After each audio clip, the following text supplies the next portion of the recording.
কল্পনাপুর নামে এক সুন্দর গ্রাম ছিল। সেই গ্রামে থাকত আবুল নামের এক বৃদ্ধ লোক। গরিব হলেও তার ছিল একটি ধবধবে সাদা গরু, নাম ধলু। আবুল যখন মাঠে চাষ করতে যেত, ধলু তখন তার সঙ্গে থাকত।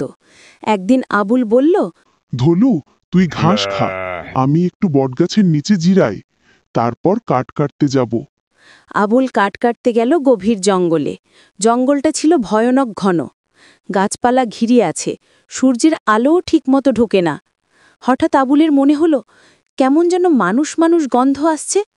চারপাশে তাকাতেই সে দেখল এক শেওড়া গাছের পেতনি দাঁড়িয়ে আছে।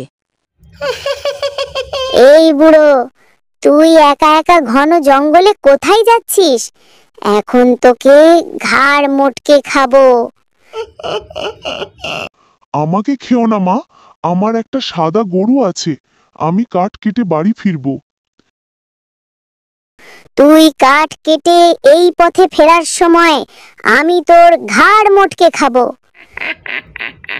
ঠিক আছে মা, আগে কাঠ কেটে আসি, তারপর খাস।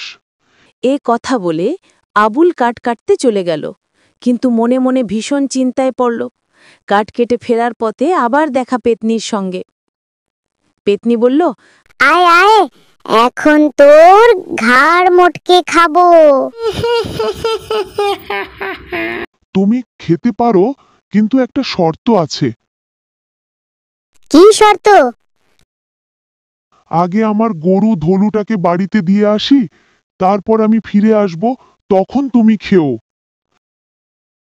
যা, তাড়াতাড়ি যা। আবুল তক্ষুনি কাঠ ফেলে দিয়ে ধলুকে নিয়ে বাড়ি দৌড়ে পালালো। আর কখনো সেই জঙ্গলে ফিরে গেল না। বন্ধুরা, যদি আমাদের এই কার্টুন গল্পটি তোমার ভালো লেগে থাকে, তাহলে অবশ্যই সাবস্ক্রাইব করবে।